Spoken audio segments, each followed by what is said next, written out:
Today we're going urban river hunting along the Dagenham Brook, which I think is buried somewhere in this rough ground behind me here beneath the now iconic Leyton sign. Now this is a really interesting development. You can see clearly a watercourse down there running through this undergrowth. Now I think this is partly the remains of the old water treatment works, but that is very likely the Dagenham Brook, I would say. I look forward to hearing your comments on that. This is Max. You may see him lurking around in the back of the shots, in the footage somewhere. He's taking some photographs of the walk today along the Dagenham Brook. So this site here at the beginnings of our walk, on the corner of Ruckholt Road and Orient Way, it's a very significant point in this area, in this part of the lower Lea Valley. There was a stone causeway and trenches and embankments dating from around the Romano-British period that were discovered here. It led some people to speculate that this was actually a significant Roman way station called derelict on the road between London and Colchester.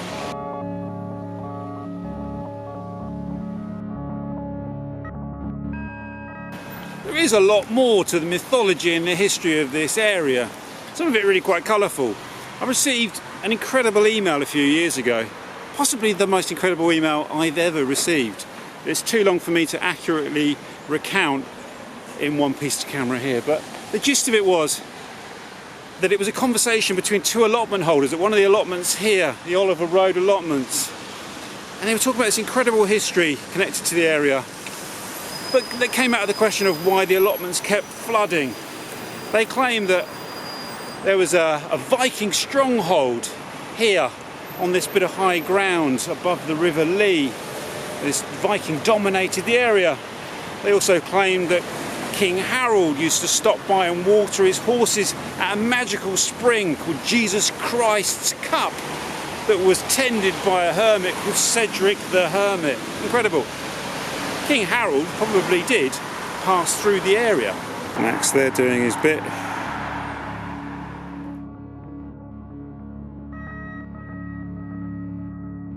And the Dagenham Brook is down there somewhere, but rather than clamber through the undergrowth, we can pick it up just a little bit further along the road here.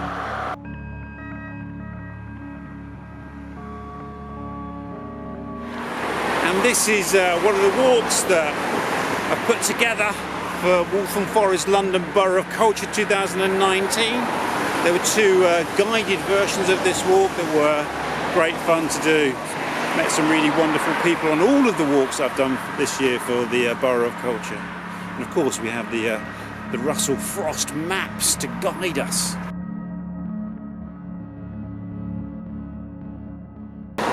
So we turn off Orient Way, where Max is going here, down this path, and down there is a bridge over the Dagenham Brook.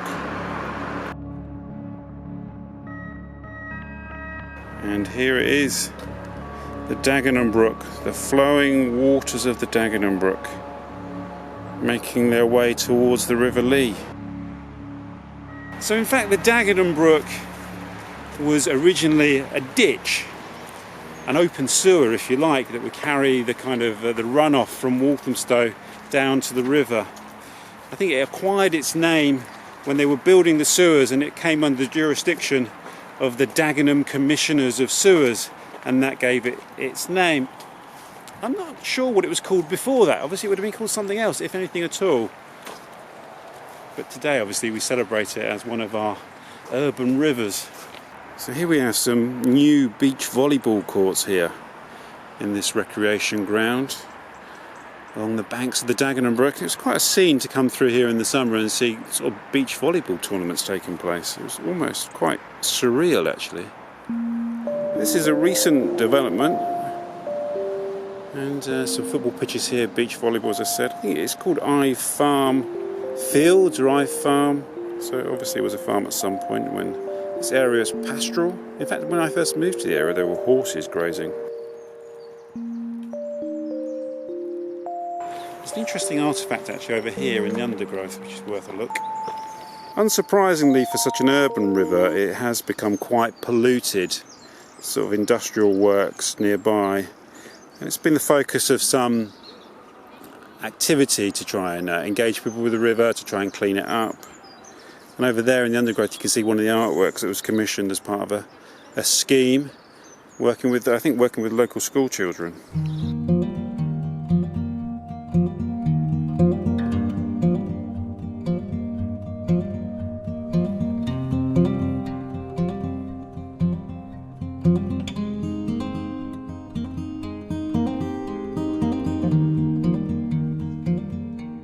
So here you can see this industrial estate right by the banks of the Dagenham Brook. And of course you've got the busy road, so you get all the runoff into the river. But it's still a beautiful little watercourse, and like I say, the Environment Agency are trying to clean it up. Here's one of the little projects that they're doing just to try and alter the course of the river, I feel, to slow the waters down perhaps. And of course there's always a football or two in the water. You'll probably see some more along the course.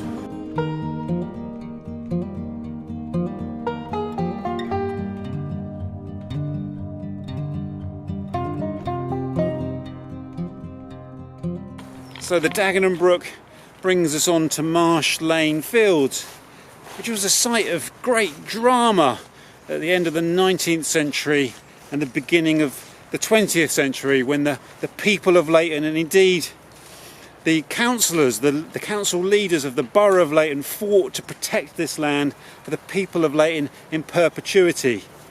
There were two great protests where they came down and tore down the fences that had been erected by the East London Waterworks Company. This land is said to have been drained by Alfred the Great and given over to the commoners of Leyton for grazing of cattle. Those rights were then transferred to useful sort of recreation and leisure. I remember the first time I saw this lane here. It's like a beautiful country lane running through East London. I first came down here when I first moved to the area for a beating of the bounds. We came across Marsh Lane Fields, although not actually part of the Lammas lands, because they were under threat once again due to the London Olympics and the transfer of the Eton Manor allotments from Hackney over onto Marsh Lane Fields, and it was feared that putting in access for the allotments would lead to the development of this land. Fears that thankfully have been unfounded, and you can see now it's still preserved as open space for the people of Leyton. It's very well used now actually.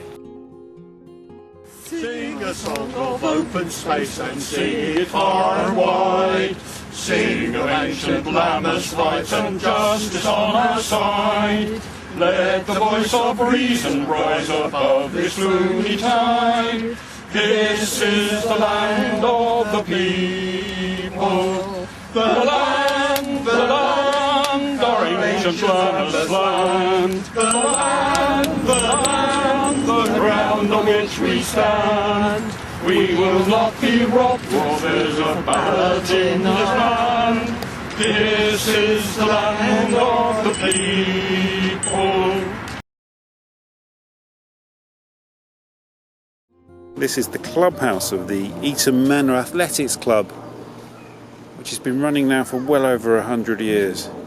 Really wonderful institution, the Eton Manor sports clubs. There's a rugby club and a rowing club, the running club here.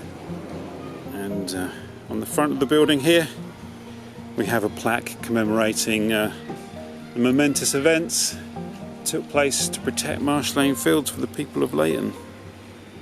In commemoration of Lammas Day 1892, when the people of Leyton, led by C.C. Musgrave, H. Humphreys and E.C. Pittham, asserted the commoners' rights and successfully resisted the attempted encroachment upon these lands.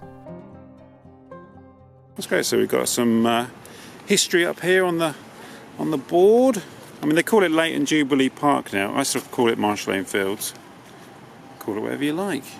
Some great maps here. Look, showing where we are. Do they have the Dagenham Brook here?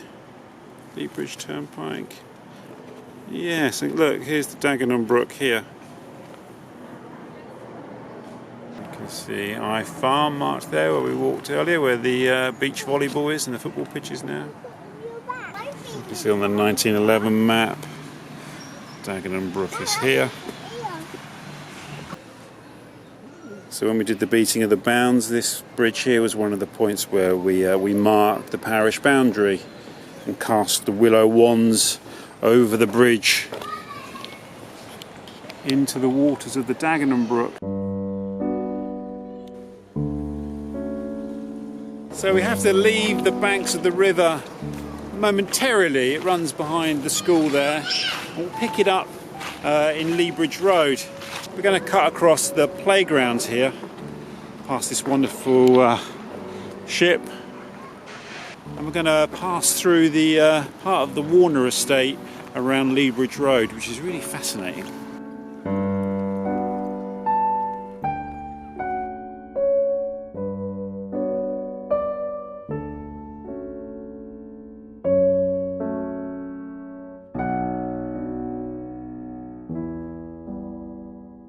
So we turn here beside the changing rooms and head towards the street ahead. I know I'm always banging on about kind of Viking associations in the area. I was talking about the Viking stronghold down there at the Ruckholt. But look, it's not just me. There's housing estate here. Viking place. So here we have some more allotments just off the road, and the Dagenham Brook is running on the other side of these allotments. You'll have seen on previous river walks that allotments are a real theme, and we see quite a lot of them today. This is at least the third of the day so far. We're walking now through the part of the Warner estate, which is around Leyton. There's a few of these houses in Waltham Forest. And I was joined on the guided walks by Lucy Harrison, a local artist who did a wonderful project about the Warner dwellings. So Lucy knows all about this history.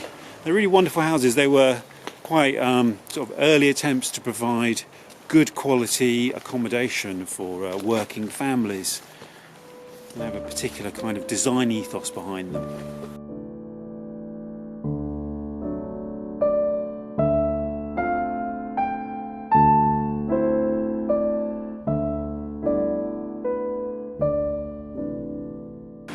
So at the end of Seymour Road here, we're going to turn right onto Lea Bridge Road. Of course, Lea Bridge Road is one of the main thoroughfares of Waltham Forest.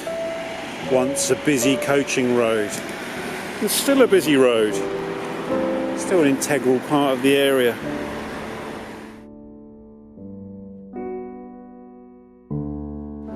And here we have one of the most notable pubs in Leyton. The Hare and Hounds, recently been renovated. The Hare and Hounds is an old coaching inn, but when this was a busy coaching road.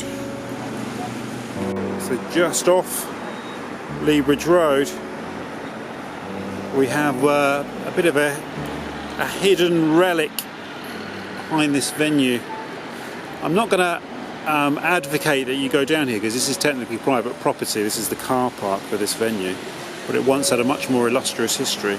So this was once the ground of Leyton F.C, Leyton Football Club, founded in 1868. It's one of the oldest football clubs in London. The club folded eventually in 2011. It's very sad to see the old derelict stands here.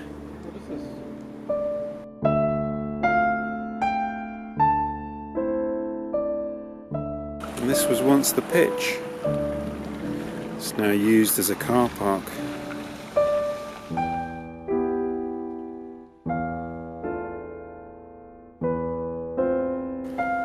And the goal nets are still here.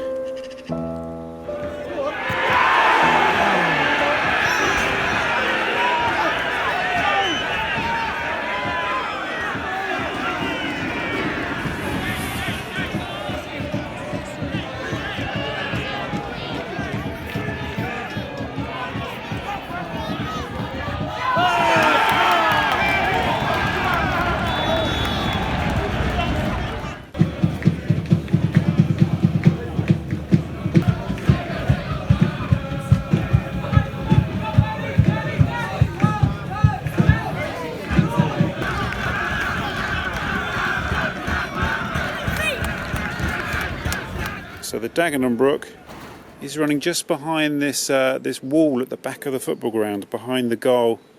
It runs along one side of the ground of Leyton F.C. The club has gone, but the river will flow on.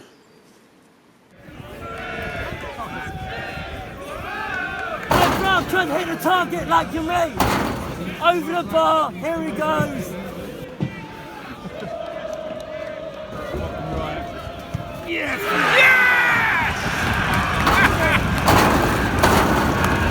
Yes! Just seeing the allotments over there. Yeah, there's a nice allotment shot.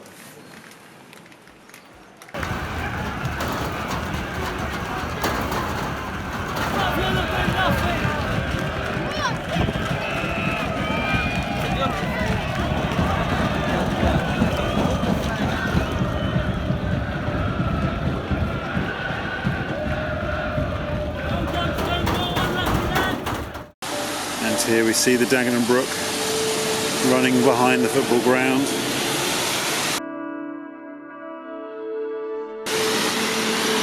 And then it flows beneath the Lea Bridge Road and carries on behind the houses on the other side there. So we turn off the Lea Bridge Road into Blyth Road. And down here we have more of the Warner houses. When we get to the end of Blyth Road, we just turn right here and we get another view of the Dagenham Brook. Here's the Dagenham Brook running behind the houses of Blyth Road. And here on the other side, this beautiful little watercourse making its way through the suburban streets. So we continue up this road. And basically we just head up towards Markhouse Road. Doesn't really quite matter how you do it. So the river's running down there behind that metal gate. We're going to turn up Thaden Street here. We're going to walk to the right up there to Markhouse Road and the boundary between Leyton and Walthamstow. This is Markhouse Road, which is one of the older streets in the area. Markhouse apparently derives from the word merk, or mark, literally meaning a boundary. And the boundary between the Leyton and Walthamstow ran through this land here. And look, over there we have Boundary Road. This was once common land, Markhouse Common, and there was also Markhouse Manor here. The land was sold to property developers in the 19th century. So we just walk along Markhouse Road for a short distance, then we're going to turn back down towards the Dagenham Brook.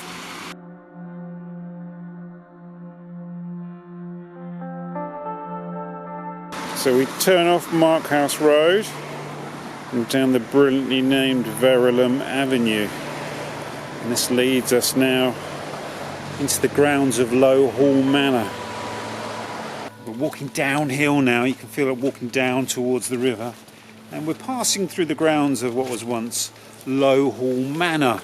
It was a 14th century manor here, a manor house that had a big moat that was likely fed by the Dagenham Brook.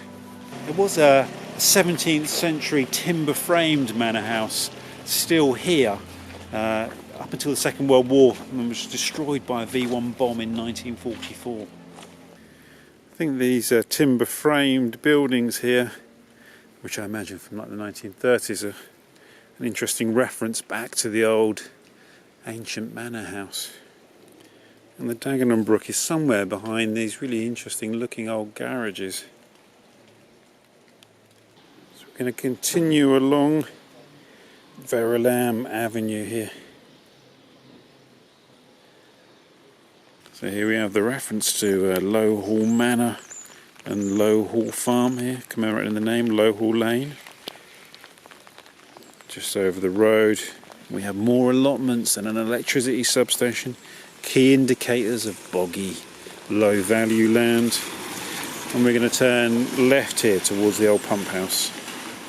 So Brunel Road here, A reference to the wonderful pump house sitting behind it. Now a museum, the Pumphouse Museum. This is an old Victorian pump house that was part of the water treatment works.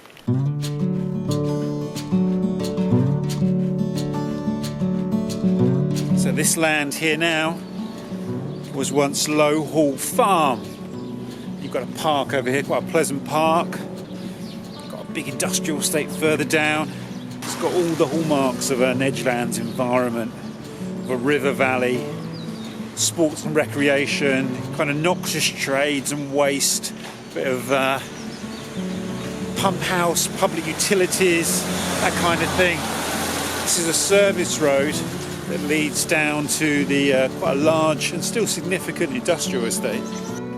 And here we have the Dagenham Brook sliding through the undergrowth.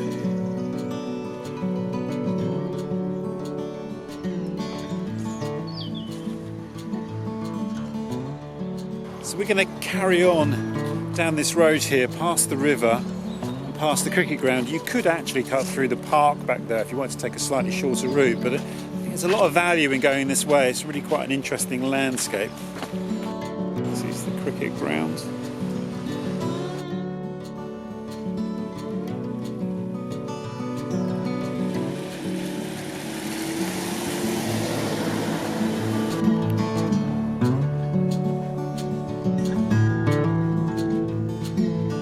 The Dagenham Brook is making its way just the other side of this sports ground over here. So we're going to go on a big loop to reconnect with it. So this is the kind of landscape you often encounter on a river walk. This huge industrial estate here. This is where the real action of the city takes place. The warehouses, the food factories, there's a big bakery here. There's all sorts of stuff going on here that we interact with on a daily basis.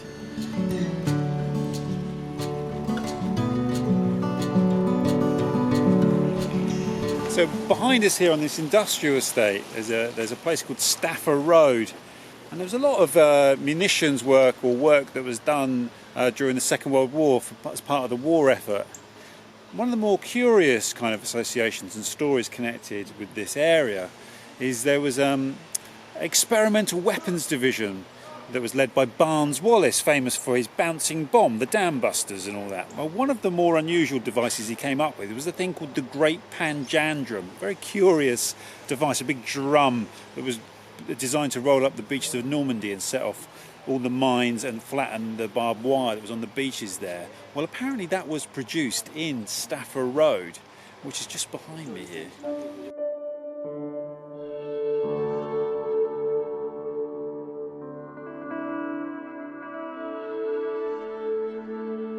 So we actually just passed through the car park and around the edge of Low Hall Sports Ground.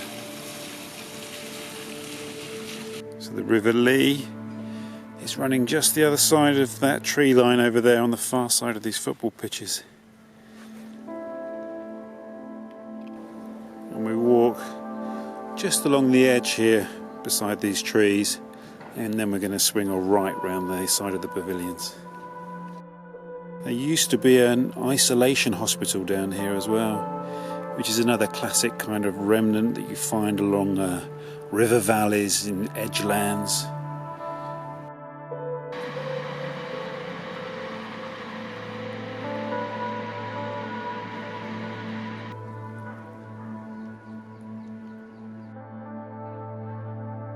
So we're just going to make our way along this path into this delightful little patch of woodland, a little nature reserve here. So we're just going to turn off the path here into this wonderful little woodland area. I don't know if Max, you'd be so good as to demonstrate that by walking up that path.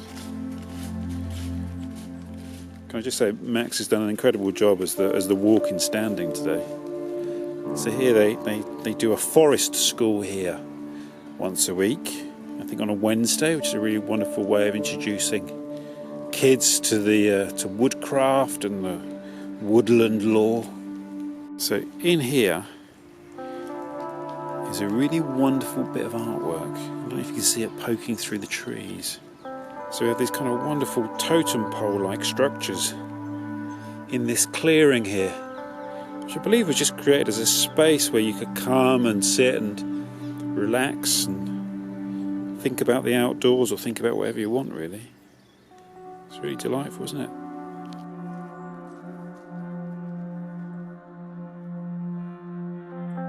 See on the top of these poles there are wind chimes.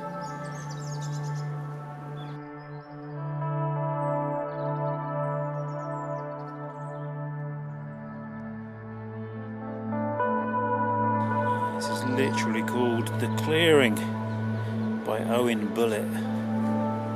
So just to the right of the clearing you can see a path there that leads off into the undergrowth, and we're going to follow that path. And it should give us a glimpse of the river. In fact, we might be able to follow the river. And here we have the Dagenham Brook, running behind these allotments and beside this nature reserve.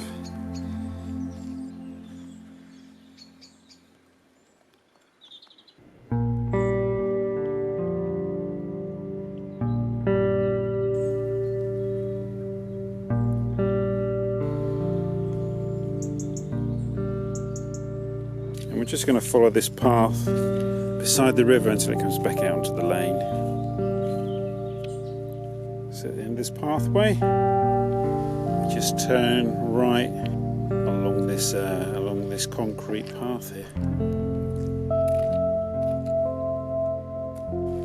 So just to the left of the path here, we have the River Lea flood relief channel. Here's the Dagenham Brook.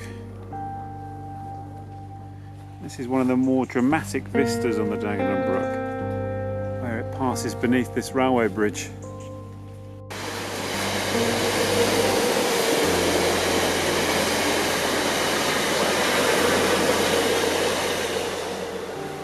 We're well and truly in Walthamstow now. I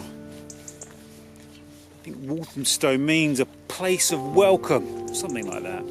But also one of the manors of Walthamstow was held by a guy called Walthioff. He was the son of Saywood, and he held the manor at the time of the Norman conquest. Apparently he defended his land so valiantly against the Normans that they allowed him to keep his manor. But Walthioff wasn't the kind of character to just accept Norman rule, and he ended up plotting against William. But he was married to William's niece, and he confided his plans in his wife, who promptly then told her uncle, and Walthioff was executed.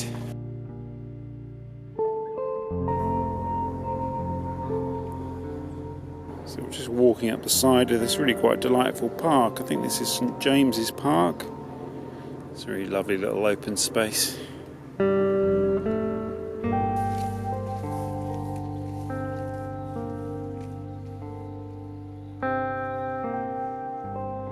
Come out of the park and turn left and go under the railway bridge here. The other side of the railway bridge we turn left into Salop Road. It's a great name, isn't it?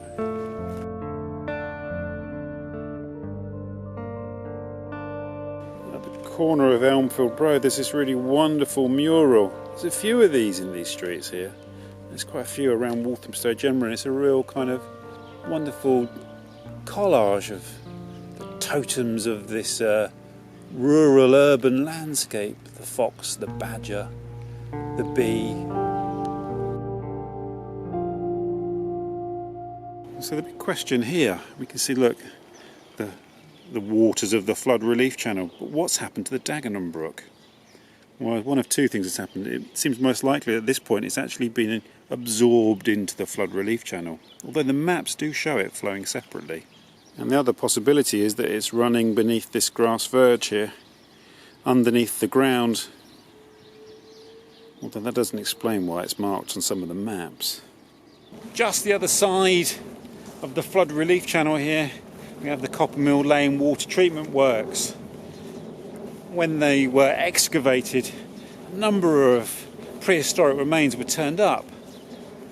This was once part of the ancient forest of Essex. It came right down near the banks of the River Lea, and when they excavated the water treatment works they found the remains of wild elk, beavers, reindeer, all sorts of prehistoric animals that once roamed this land.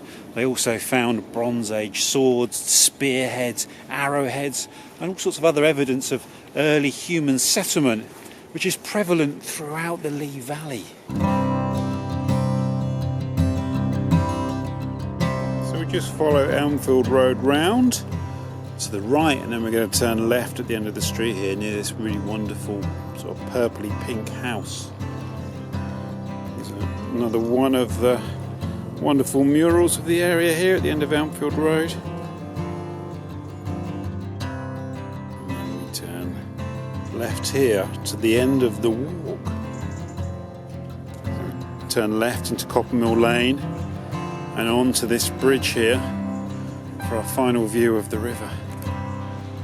This is where we can see that the Dagenham Brook has been absorbed into the Lea flood relief channel.